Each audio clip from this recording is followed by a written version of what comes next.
Charger নিয়ে নেবে। চার্জারটা দেওয়ার পরে এখানে চার্জার জ্যাক লাগানো হলো। এবার চার্জার জ্যাক লাগিয়ে মিটারে ঘুরিয়ে নিয়ে গিয়ে ডিসি 20-তে রেখে দেবে। 20-তে রাখলে ভোল্টেজ পাবে। এবার দেখো এখানে এই পাতাতে ধরতে হবে, কারণ পাতাতে তো ভোল্টেজটা আসবে।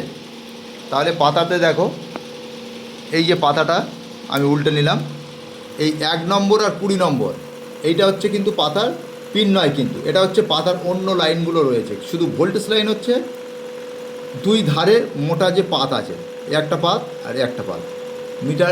মিটারে দেখো ভোল্টেজ কত দেখাচ্ছে, 4 ভোল্টের উপরে দেখাচ্ছে, তাই তো, 5 ভোল্ট। এবারে 5 ভোল্ট দেখাচ্ছে। তাহলে এখানে পাতা পর্যন্ত সব ওকে, এই যে চার্জার থেকে পাতা পর্যন্ত ওকে। এবার আমি এটাকে একটা খুলে দেখাবো। এবার দেখো এটাকে আমি তুলছি। ভোল্টেজটা ঠিকঠাক চেক করতে হবে, চেক না করলে এটা হবে না। যেহেতু এই বোর্ডটা সেইভাবে খোলা হয়নি, যার জন্য একটুখানি দেখো এদিকে দেখো নাট পড়ে গেছে, নাট লাগিয়ে দেবো, অসুবিধা নেই।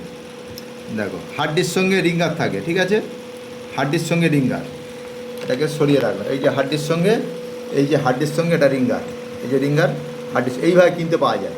এটা এইভাবেই কিনতে পাবে, আলাদা নয় কিন্তু, এটা এইভাবেই কিনতে পাওয়া যায়। তবে অত ভালো সাউন্ড কোয়ালিটি হবে না। এই হচ্ছে চার্জার বোর্ড।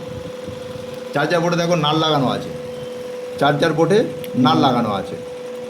এই যে নাটটা লাগানো আছে, এই নাটটা দিয়ে নাটটা খুললে তাও বোর্ডটা খুলে যাবে। এখানে মোটর আছে, হেডফোন আছে, নেটওয়ার্ক পয়েন্ট আছে, রিঙ্গার পয়েন্ট আছে।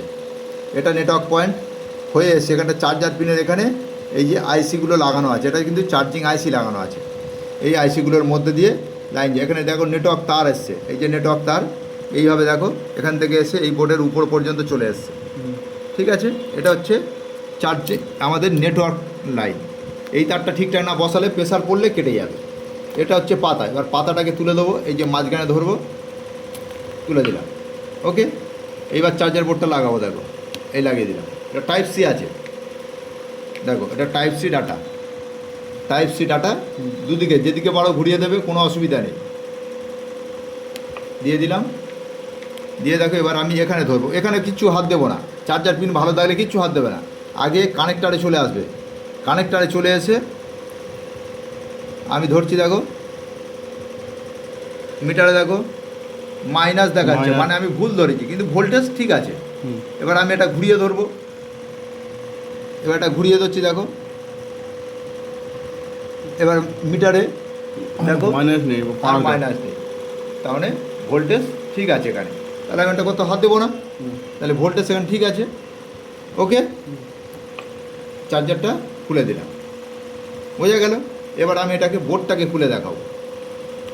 চার্জার দিয়ে মারতে হবে, দেখো বোর্ডে ওর নাটটা কিন্তু ছোট নাট।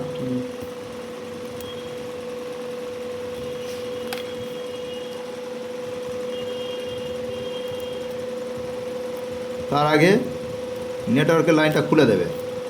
এগুলো ভালো পেস্টিং থাকে, কোম্পানি পেস্টিং ভালোভাবে করা থাকে।